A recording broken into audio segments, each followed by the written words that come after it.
Aloha, I'd like to call this, open this meeting today. Let's see. Calling to order monthly reports. Can I please call up the Honolulu Fire Department? Mahalo.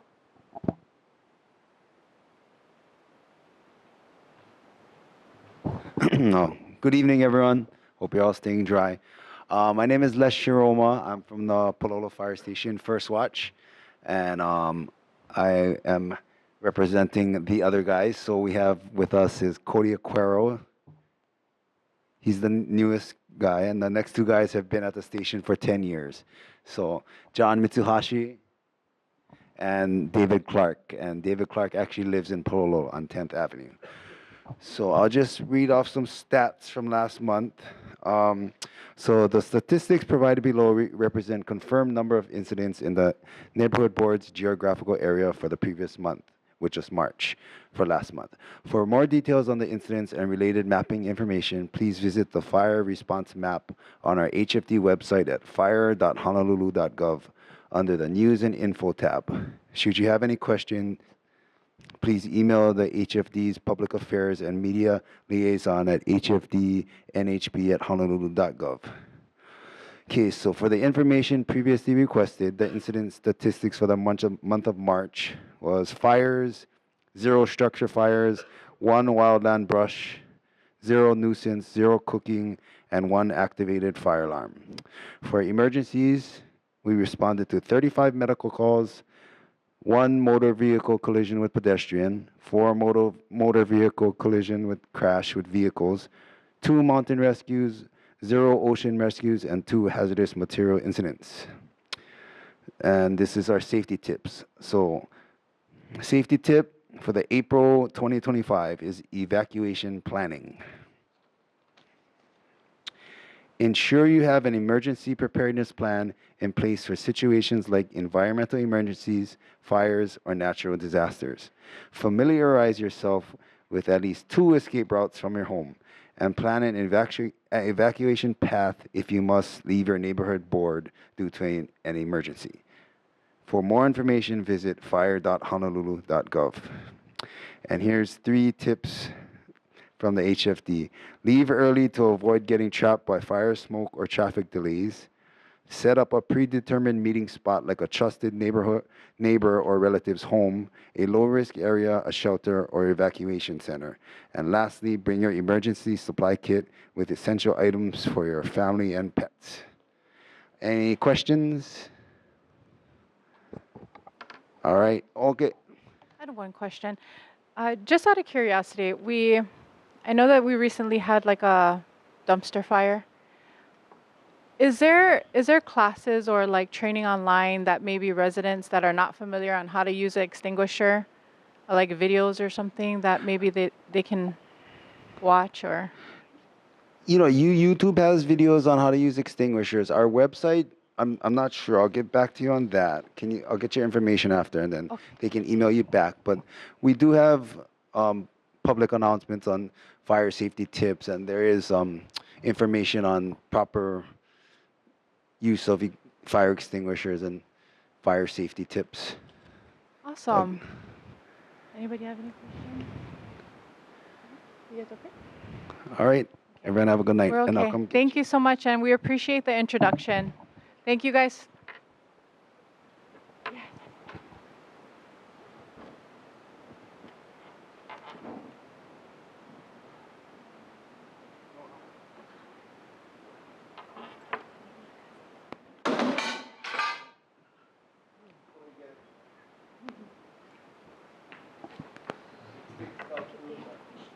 Okay.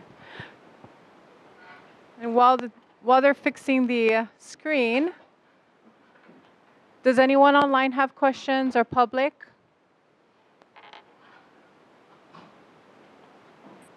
No? No. All right.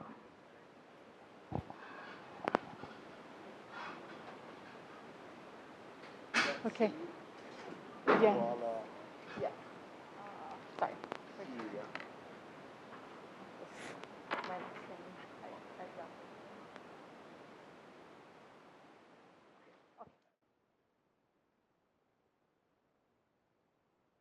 Thank you for that. All right. We'd like to call on the Honolulu Police Department. Aloha. Hi, aloha, Lieutenant Taro Nakamura. District 7, I'm on the Midnight Watch. I hope I'm coming through. My video is like super staggered. So if I sound like Chinese chop salad, I apologize in advance. These stats are for March as compared to the previous month. Motor vehicle thefts were 5 as compared to 1. Burglaries were 6 compared to 3. Thefts in general were 9 as compared to 11. And UEMVs, which is theft from autos, that was, let's see, UEMVs was 6 as compared to 2. This is out of a total calls of service of 6,194 for the district. Further statistical information can be found at honolulupd.org. And our safety tip for the month is just a reminder. There's actually an app that you can put on your you can put on your phone. It's downloadable from the App Store or Google Play. It's called hnl.info, and it's the city has brought together all different resources like the city and county itself, the HPD, HFD, Ocean Safety, Department of Emergency Management, Board of Water Supply, EMS, and the Department of Transportation Services. It's kind of like a one-stop shop you can get like urgent traffic bulletins and other emergency information. Most importantly, severe weather alerts and things like that. So it's a good resource to consider now that we're going into hurricane season. Yeah. And sorry, that's our safety tip for the month. Perfect. Question.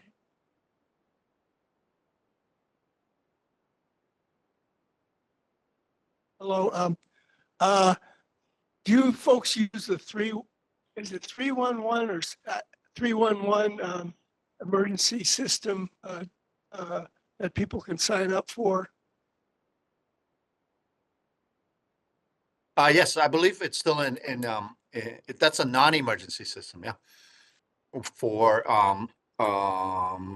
like parking complaints and other types of reports that don't require like immediate service. But I believe that system is still in effect. Thank you. Thank you for answering that. Anyone from the public or online have any questions?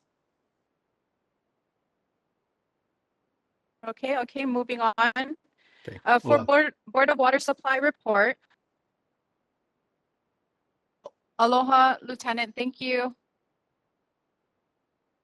So Board of Water Supply, Dominic was logged on earlier, but unfortunately he had to leave for an emergency. I wanted to let you know that his report is available on Google Drive. We're going to move down to the chair's announcement. Hi. Okay.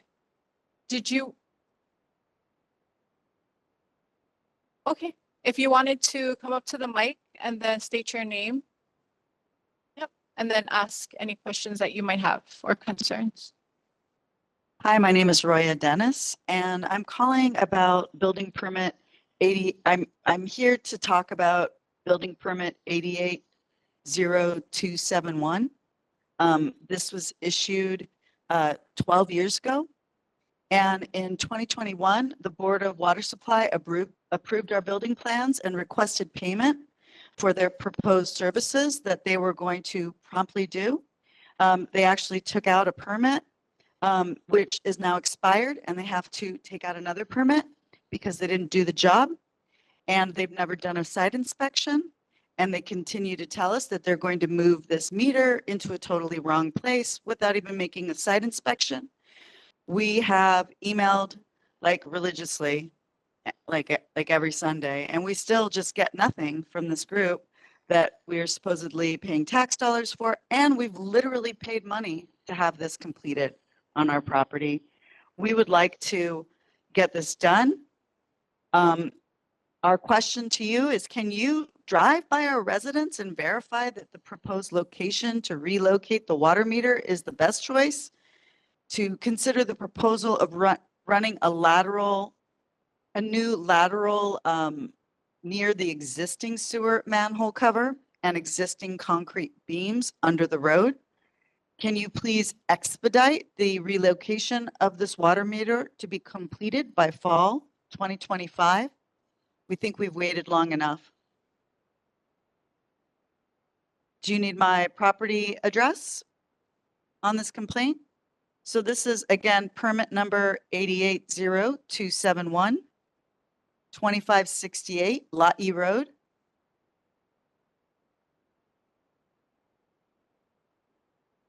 We're just trying to get off-street parking, man. Like, that's all we're trying to do.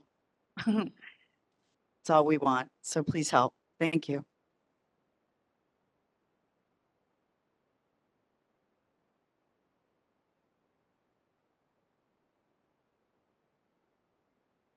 Thank you so much for that. We will relay your concern to Dominic, the Board of Water Supply. Okay. Mahalo.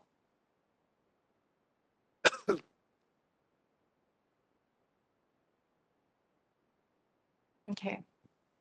We're gonna move on to Chair's announcements.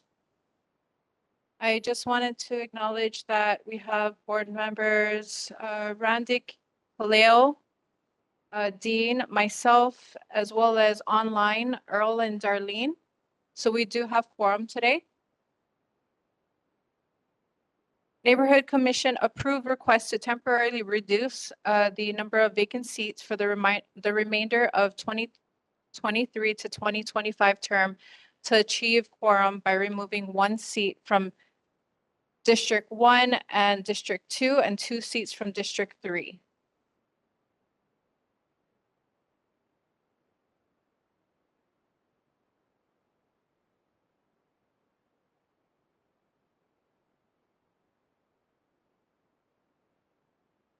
And then the board business, sorry. Approval of meeting written summaries for video record is available. Filling of vacancies.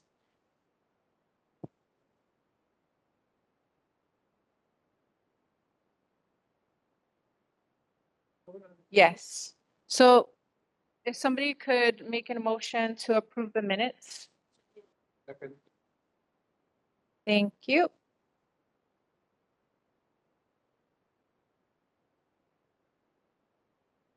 Any objections? Any No. abstention? Okay, motion passes. And then we have filling of vacancies, 2 at large. Residents interested in filling a vacant board seat must bring current proof of residency to the board meeting or contact neighborhood assistant Camelia we have here to verify residency in advance.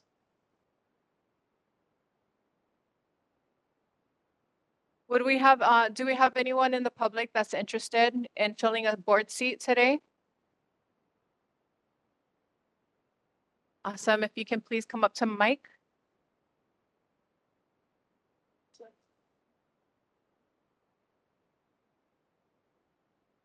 I already verified this resident, so if you want to introduce yourself to the Sure. board. Hi, my name is Keenan Taidenko. I'm a resident here in Pālolo, right off of 10th Avenue.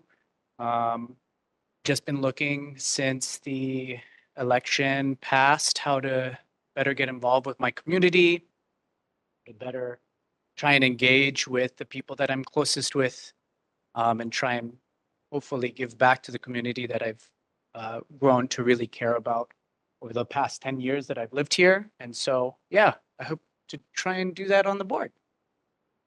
Thank you. Any nominations for Keenan?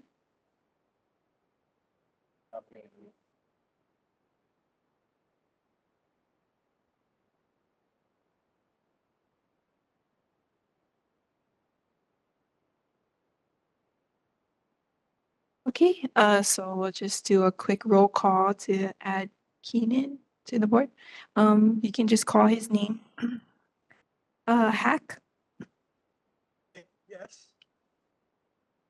Kawamoto. Not here. Leo, Mikogen, Nakayama, Yes. Shiraki. If you can say yes, Shiraki, online. I think Earl is having problems with his Okay, we'll just skip him and then chair. Aye. Five. So 5 votes for Keenan. Welcome to the board. Thank you.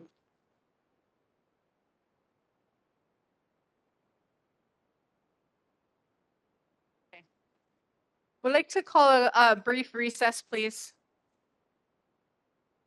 Thank you so much for your patience. I'd like to open this, call this meeting back to order.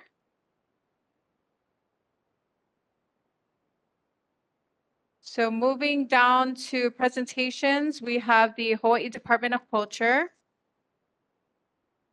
If you can approach the mic, introduce yourself. Thank you.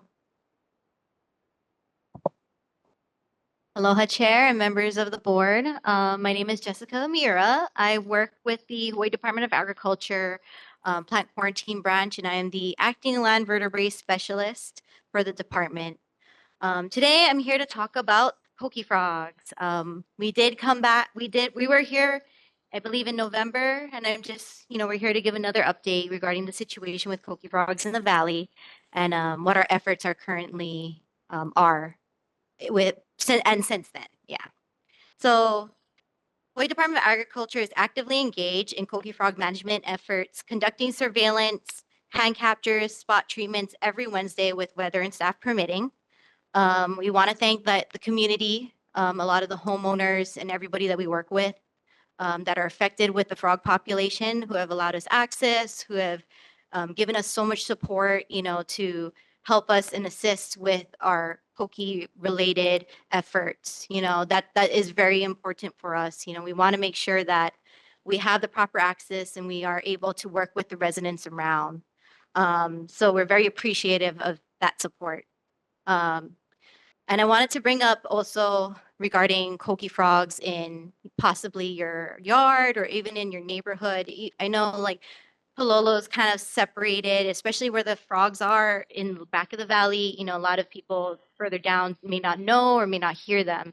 So what we recommend is if you are affected by koki frogs, is that in any invasive species in general, is that you use best management practices. So that would include if you purchase any plants or materials from koki infested areas, make sure you check your plants, check the materials, make sure that it's clean. And if you do feel like there might be a pest on there, please, definitely report it.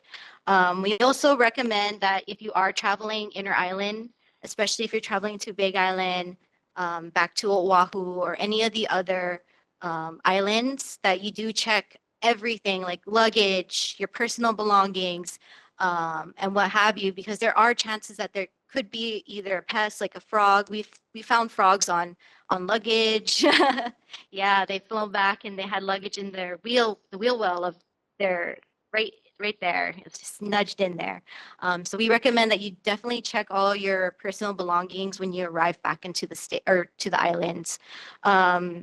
We also want to make a note that any plant material moving between the islands, so inter-island movement of plant material, whether it's like you got a plant from the Home Depot in Big Island or Maui, or your grandma or your relative has gifted you a plant, that it all has to be inspected by the Department of Agriculture prior to the movement. Our offices, we do have branches on all the islands except Molokai, and Lanai at this moment, but we can make arrangements to make sure everything is insured, that it's pest free. But they do need to be inspected by one of our offices. I can also provide that information, later on, just so that people know, and then they can make it. It's best to call ahead. Most islands will take walk-ins, but depending on, what's going on, it's always best to call ahead to make sure that they're available so they can check your plants for you. So I just wanted to make a note of that. Also, going back into best management practices, if you do feel that there are koki on your property, we advise you to kind of decrease the vegetation, decrease the places it could be hiding, like a lot of the green waste, moist areas, because that's what they love. And if you do feel you have a frog on your property, contact us. You can contact Department of Agriculture, Oahu Invasive Species Committee, any agencies that are currently working towards invasive species will be more than happy to assist with either capturing, surveilling, and even treating. So due to growing concerns with koki frogs in the valley and the movement of the core of the population, on April 17th at about 9 a.m., Hawaii Department of Agriculture is going to be doing a citric acid treatment, which will entail a 300-gallon trailer power spraying tank with about 380 pounds of citric. This citric is mixed at a 16% solution. It is food grade, and we make sure that we're only spraying the forested areas. We're not spraying any residential areas. But we are going to be working on the Mauka population, which is about 300 feet away from Keaolele Place. So we are actively doing some major treatments out there to try and manage the migration of the population. There are also, with the department and all the agencies that have been involved, we are trying to look in other technologies, other forms of treatment, because right now only citric acid is the only available and legal treatment for koki frogs. Previously, there used to be hydrated lime, but that was a special local needs permit that expired. And that was just due to help with the fact that citric was expensive, and hydrated lime kind of assisted with that expense. But because there's no other available treatments for koki frogs, we're trying to find other ways to do that. And other types of technology, there is being use of drone technology for other instances of invasive species as well as frogs. So that's something being looked into. But it's something that we have to really take into account with residents, environmental factors, as well as ensuring that everybody's just safe. And once again, I want to thank all the residents who have been absolutely supportive with our efforts. We want to continue to have the sustained support, and we are free to, speak with residents, talk with them, if they want us to come out to their homes and explain what we do, we'd be more than happy to come out. And especially residents who are affected that whom we may not have contacted for the most part, every street and neighbor that we've talked to, resident that we talked to, have been very supportive. But if there's somebody who knows about the population but wants to know more information about koki frogs, we always welcome them to talk to us.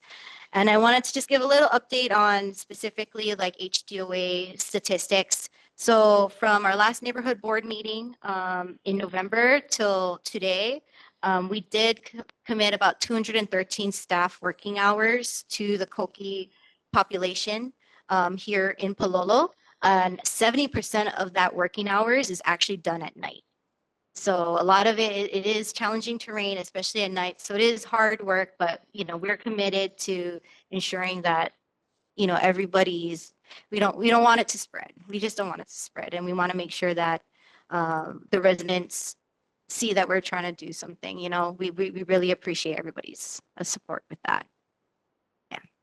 That's it. And if you have any questions.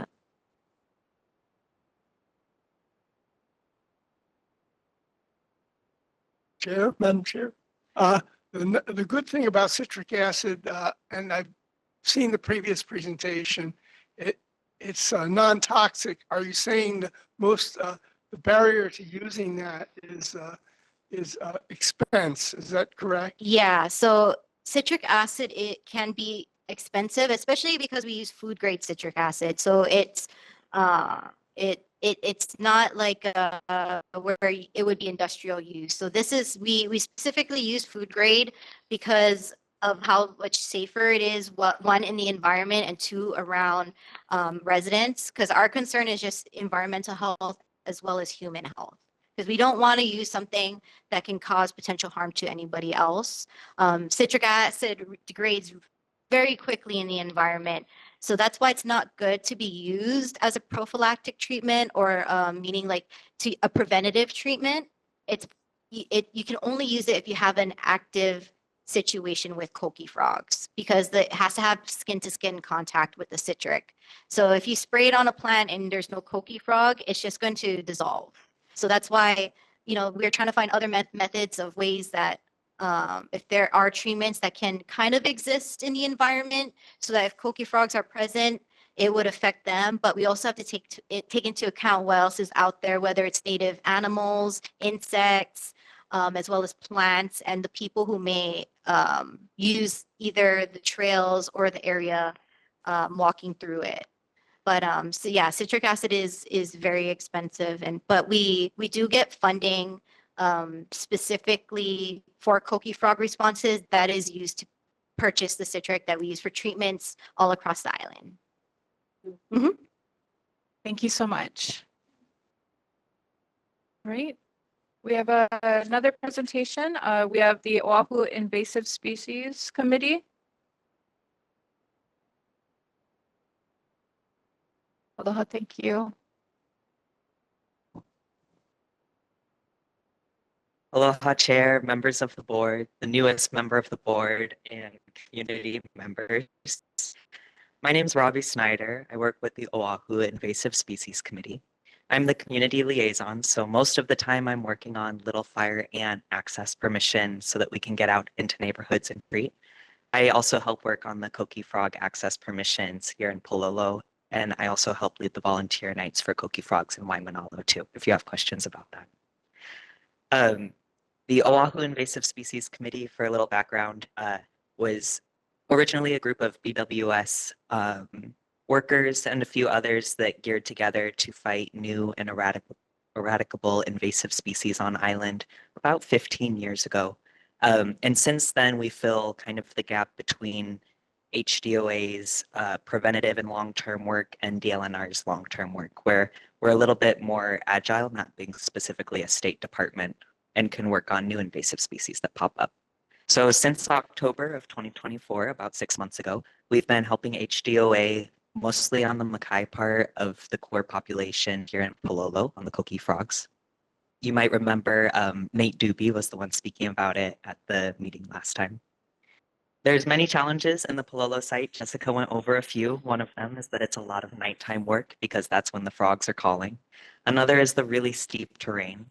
And the last is that we don't do citric sprays when it's raining, and it's often raining in Pālolo.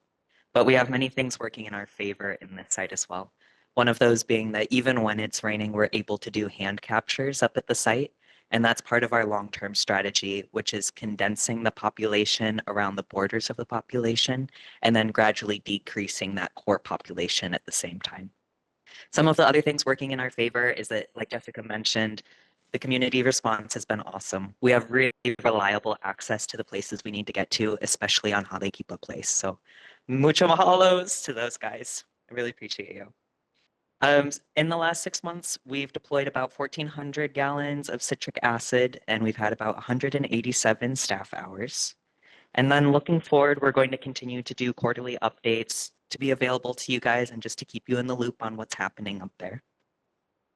We also want to encourage people who start hearing coqui frogs, if they haven't previously heard them, to reach out to us as soon as possible so we can help come out and respond to the situation.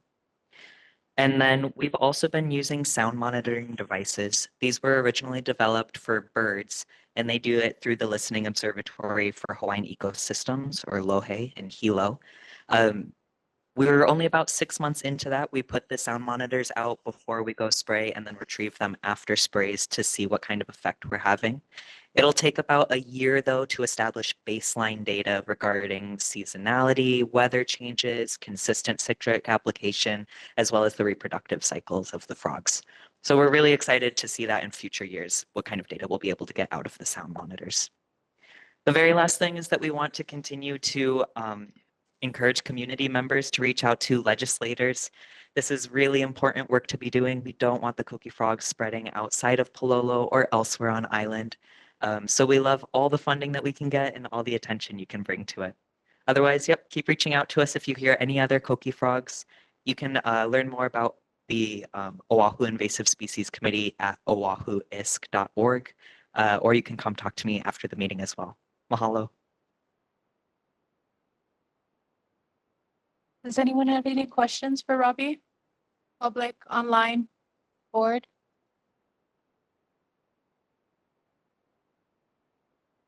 We're good. Thank you Thanks, so Ed. much, Robbie. Thank you, Jessica. Great. Moving on to resident community concerns. If you can approach the mic and state your name. Thank you. How's it going? Good evening, board chair, members of the board.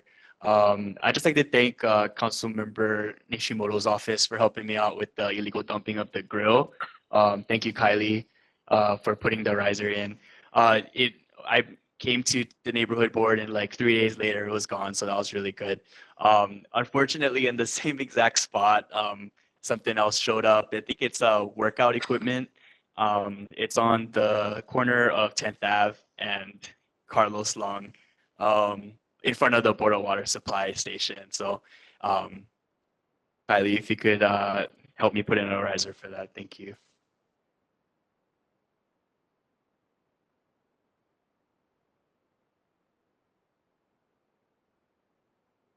Anyone else for community concerns? Darlene, you have something? Darlene, Earl? No, I don't have anything. Thank you.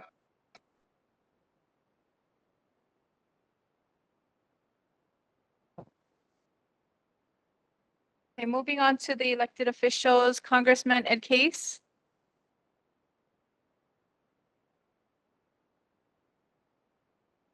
And then City Council Member Scott Nishimoto. Hi everyone, hope you can hear me. So I just have quick announcements for this month. First off, Councilmember Ishimoto is going to be co-hosting an Easter egg hunt and community food drive alongside Representative Pālolo this weekend. So that's going to be on Saturday, April 12th, 9 a.m. at Makiki District Park. There's going to be arts and crafts for the kids, Easter egg hunts, photos with the Easter Bunny. And then all of the canned food donations are benefiting the parish of St. Clement Food Pantry. And then just to follow up on some community concerns that were brought up from last month, Mr. Zucker expressed some concerns about speeding on 10th Ave between Carlos Long and Pālolo Chinese Home. So our office submitted a riser for that concern. It was referred to HPD and BTX for a response. We did get a response from HPD and they were able to do some daily checks in the area for speeding March 17th to the 25th. They did report that during their checks, speeding violations were observed on the 18th and 20th around 9 a.m. on both days. And they stated that they'll continue to monitor the area and take appropriate actions when violations are observed. And Andrew, I'm so sorry to hear that the illegal dumping issue happened again, but we're happy to submit another riser for this issue. And then I'll follow up with you through email. And then lastly, if you haven't signed up for Council Members Weekly E-Blasts, I will put the link in the chat. And that's it for our report this month. And feel free to ask any questions, and I'm happy to relay that to Council Member. Thank you.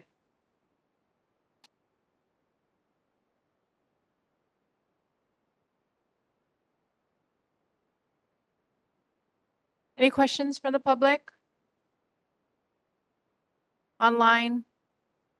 Kylie, I have a question. Is it, you mentioned monitoring of the speeding around 10th Ave, I believe? Is it possible to request a monitor around Kiwila, right there by the Pālolo District Park? That goes Sure. from 10th Ave to Pālolo Ave. Sure. Do you mind I'll put my email in the chat. Do you mind emailing that to me and then I can submit a request for this? Absolutely. Thank Okay, you. Thank you so much.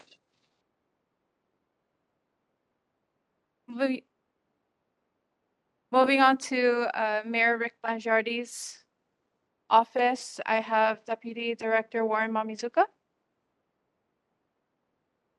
Aloha, good evening. Warren Mamizuka, the Deputy Director for the Department of Facility Maintenance. I want to start off with this month's Mayor's newsletter. A few exciting things going on. Mayor Blangiardi, we started our town hall meetings. I believe tomorrow night is going to be our second town hall meeting out at Haleiwa. So if you guys can join us, please make that long, beautiful drive out to the North Shore. Starts at 7 o'clock, I believe. Yeah. Also in the newsletter, just wanted to highlight that the new Blaisdell Center Concert Hall has been reopened after back of the house renovations. Also, the Department of Parks and Recreation begins annual push to hire staff for the city summer fund program.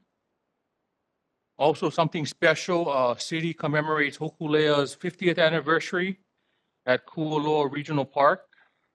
Also, the Honolulu Charter Commission members are sworn in for decennial review of the city charter, and also a briefing on how residents can download HNL Alert, the city's new alert system for natural disasters and emergency situations.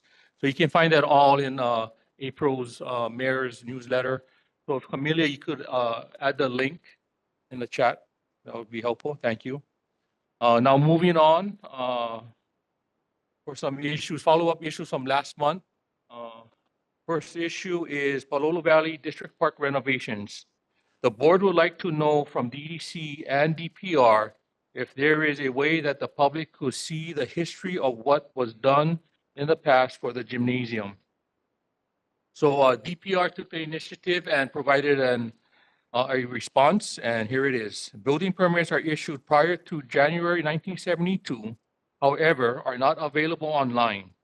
Copies of the building permits may be obtained by visiting the Data Access and Imaging Branch, DAIB, on the first floor of the Honolulu Municipal Building at 650 South King Street.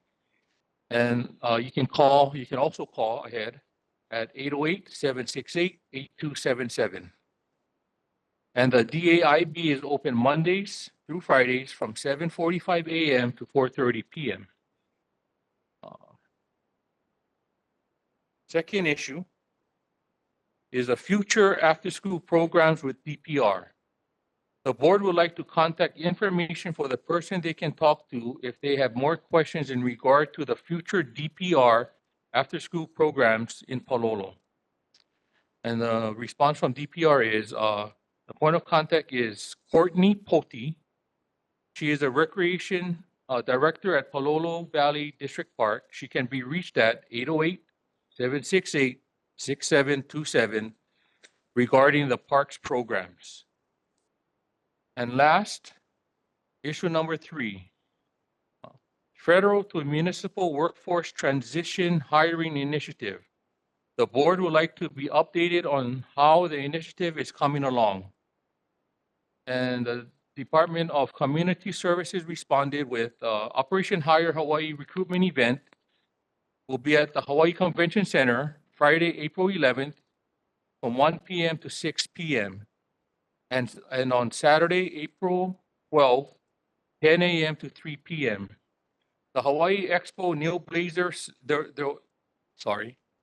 there's also another job fair, and that is at the that's called the Hawaii Career Expo, and that'll be held at the Neil Blaisdell Center Exhibition Hall, Wednesday, April 30th, from 9 a.m. to 2 p.m.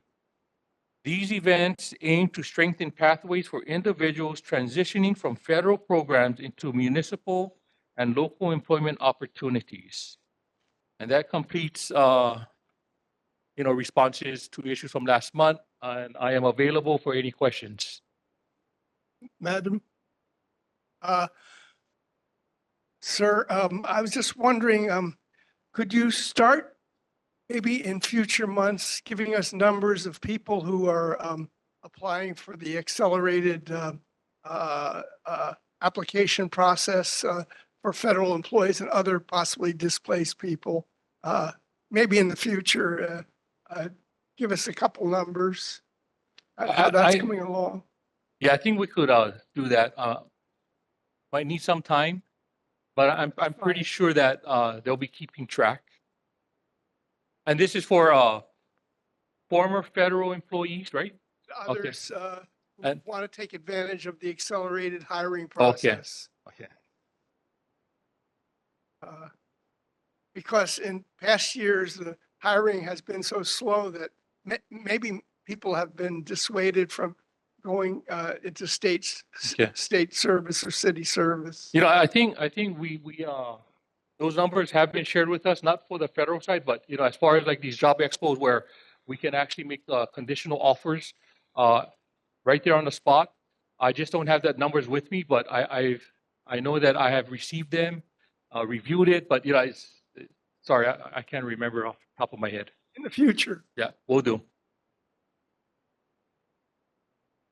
Any questions from the public? Online? Okay, thank you so much. Thank you. See you next month. Yes. And then we have Governor Josh Green's office, Kiela Emetsen.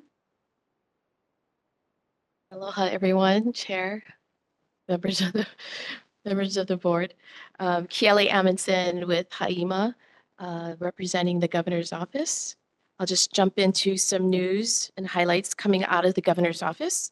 On March 13th, the Department of the Attorney General's office successfully prosecuted 2 men for selling illegal aerial fireworks prior to the new year, following law enforcement sting operations to identify and arrest distributors of illegal fireworks.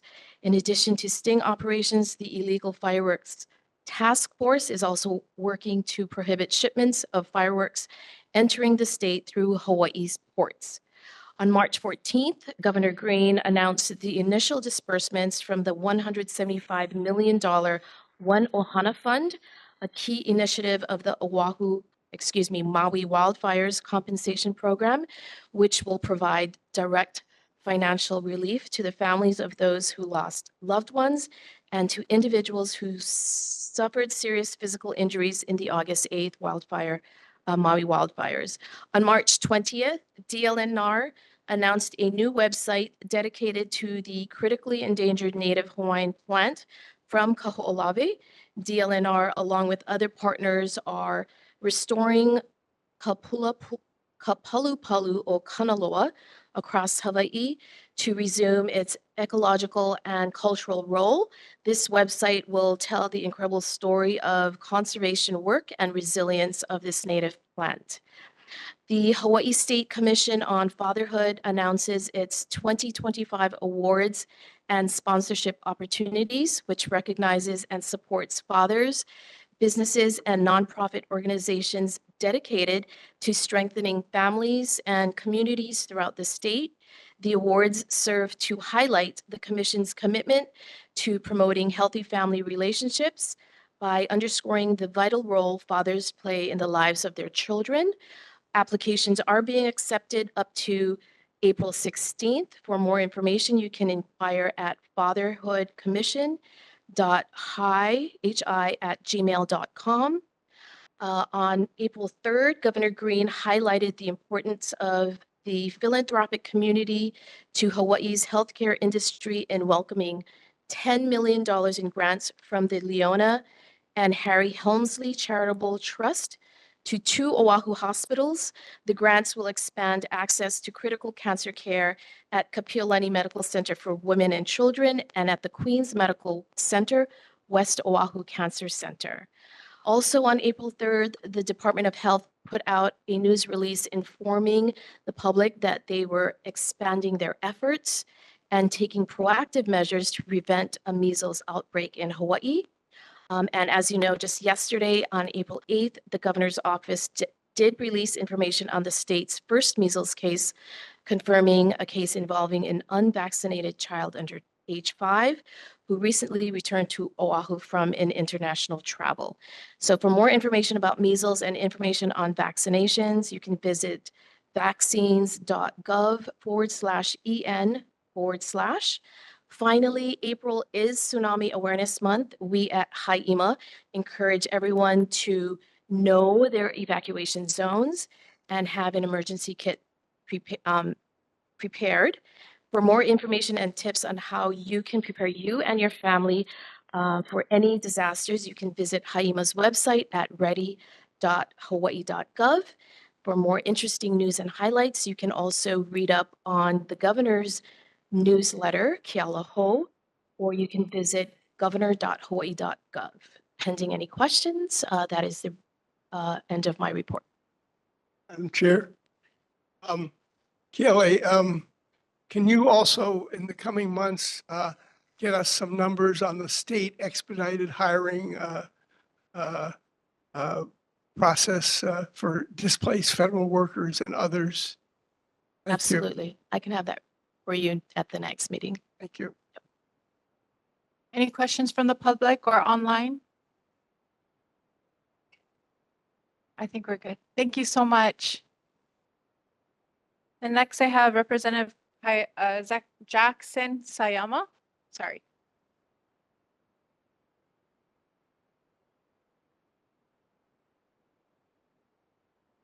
All right. Good evening, Chair, members of the board, members of the public. My name is Jackson Sayama, State House Representative for District 21. I just want to give a quick update. This past few weekends ago, we had an Azama Park cleanup down by Waimau. Great turnout. Thank you, everyone, for coming. Thank you for Councilmember Nishimoto's office for helping coordinate and really invest the resources to making this a really good success. We'll try to have it maybe every other month or so, depending on how the condition of the park looks. But we even had Auntie Carol Azama's kids and grandkids come to help this time. So it was really a delight to see them and really see the change and difference we make at that park. Next, I'll definitely follow up with Director Hashimoto from DHERD about that hiring data. As labor chair, I do talk with her very frequently, so I'll make sure I have that information next month.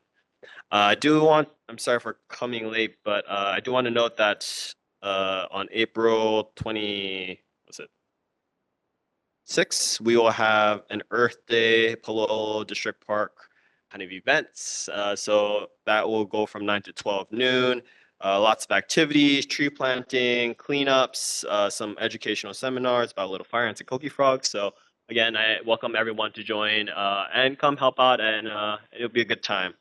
Thank you also for you guys and your help in managing the coqui frog population over here.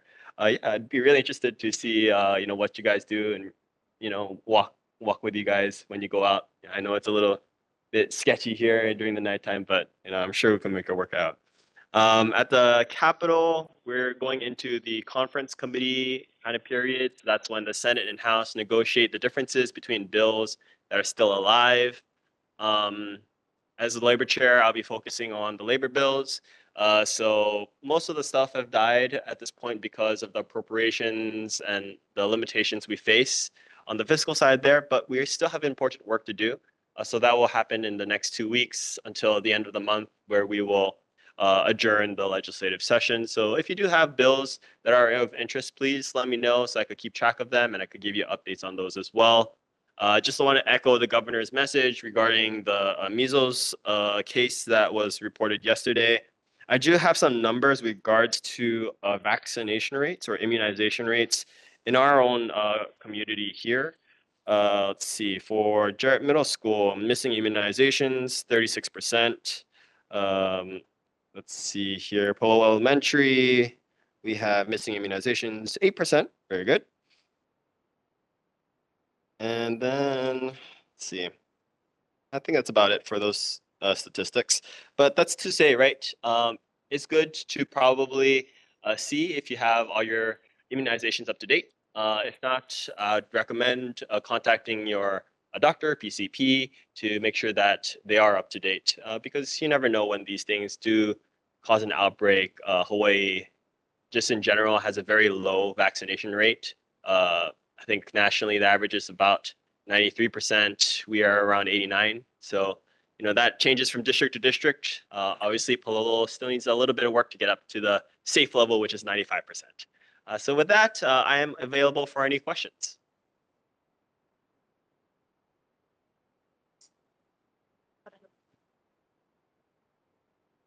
Hi. Hello. Thanks. Thank you, Representative Sayama. I do have a question about a specific House bill, especially since we were talking about just kind of keeping our keiki safe here in the Valley. Okay. I'm the father of a soon-to-be preschooler who might be placed here at Pālolo Elementary, and I was curious about House Bill 440 specifically. I think that was about ICE agents and conducting operations in sensitive areas, particularly schools, particularly elementary schools. I think you co-introduced that with Yes. Representative Iligan. Mhm. And I was wondering what happened to that bill, if you have the time. Or the, Unfortunately, yes. Like you mentioned, this bill, HB 440, did die early on in the session. I think the issue was a legal one. Basically, there might have been some issues legally for the state to prohibit a federal agency from conducting their enforcement work. Now, again, because of how ICE, the enforcement agency, is operating, there have been some case-by-case challenges to that. And so I think that's how the Attorney General, our state's legal machine wants to operate, is by case, rather than a blanket, look, we're not going to cooperate with federal agents, because there are times where we do want their cooperation. And we also do risk, if we don't cooperate with them, losing certain federal funding as well, which we already losing a lot of. But no, I do share your concerns there. Thank you. Oh, and I guess on that same topic, if anyone, know yourself, your friend, your family does have issues with regards to immigration or their legal status, I would highly recommend contacting the Legal Aid Clinic. They have great resources in terms of what to say, what to do if, in fact, an ICE agent were to, say, come to your place of work, your residence. You do have rights regardless of your citizenship status. And so I would highly recommend the resources there. I could probably bring some resources to you guys next month. I wanted to ask for the legal aid clinic. Is that what it's called? Yes. Can we just easily look it up and First get the search Legal Aid Clinic Hawaii. Awesome. And just because we were talking about schools and funding, wondering, I know that we reached out, or I reached out in regards to high schools, being that with low enrollment and the concern of it possibly closing down. Is that something that or how do we go about, addressing those concerns? Yes, so it is a concern. There is no imminent danger of Kaimuki High closing down. I could safely say that. However, there are a number of schools across the state that are basically on a list that DOE is considering either cutting or significantly reducing or combining. Kaimuki High has historically, or in the past decade, had very low enrollment rates, and that's why, because of the student weight formula, hasn't received much funding because of that. And you could see how that could become a vicious cycle. Another school also is Eliolani Elementary. Because Eliolani Elementary exists in the Pālolo area with Pālolo Elementary here, there's considerations of consolidating the two facilities. And this is kind of a broader trend within the DOE, as our student population just generally is decreasing. We continue to invest money and resources into these school facilities, which no longer house the student population that it was meant to serve. So instead of kind of spreading our resources thin, the DOE wants to consolidate and focuses our resources into certain schools. But this is a conversation that happens over, I would want to say, at least 5 years. Even the closure of Queen Liliuokalani Elementary took years, right? So I think there are great things happening at Kamaki High, like the Worms Club, if you've ever seen that. It's started by a gung-ho teacher and her students, and started from, just composting, but now they are having aquaculture, they're selling their own products, right? It's a fantastic organic program. And I think there are more opportunities at Kamaki High that simply haven't been tapped because they haven't been provided the resources to do so. So at least from my end at the legislature, I'll continue to advocate for the capital improvement projects for Kamaki High School so that we can at least make sure that the infrastructure is taken care of. When it comes to the operational funding, I think we're going to have to kind of go around the DOE and Board of Education to fight for that as well. Is it possible to be informed or like a step-by-step as to what we can do to continue to advocate for that? Yes, I do sit on the Education Committee and Higher Education Committee. So I will contact the DOE and Board of Education to make sure that, if there are any public hearings, considerations of school funding closures, consolidations, that this board will stay informed and updated on those. And then you mentioned the formula. Is there a way or a workaround as to possibly modifying that or changing that formula a little bit because of the fact that one school has so much of the kids and then we have Kamaki, that's the neighboring school that doesn't has a lower enrollment. At what point would that other school be kind of capped out, or are they allowed to just continue to take on students? Yeah, I think that's on a case by case because we want to make sure that, we give in each student, their fair share of state resources, state funding, right? We don't want to cap any particular school because they have so many students.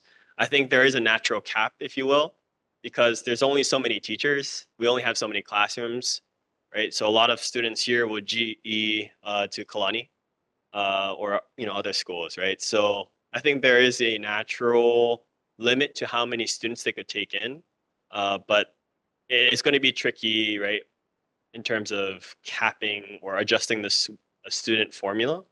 There are other grants and funding methods available, so like a Title I school, or right, each school administration has their own team to reach out for grants as well. So I think we could also work with Kamaki High's principal to make sure that, they're utilizing and reaching out to as many grants and scholarships as possible to make sure that, they could get the amount of resources that they need to serve the kids, right? Thank you. Any questions from the public? Board? Online? I think that's Yeah, if you have any questions, just I'm over here, so let me know. okay. Thank you. Moving on to Senator Les Ihara.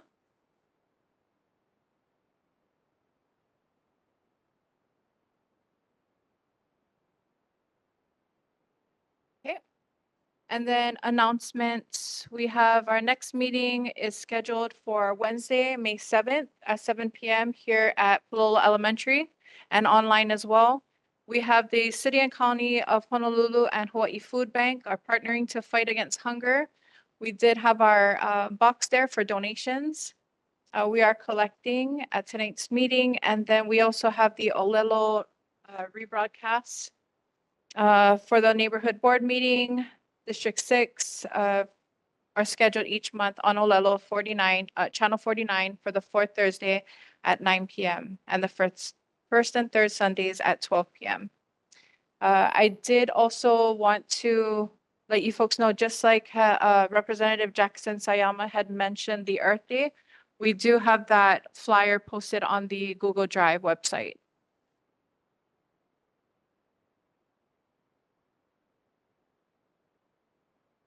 Okay. Anything from the public online? Thank you everyone for your time. Meeting adjourned.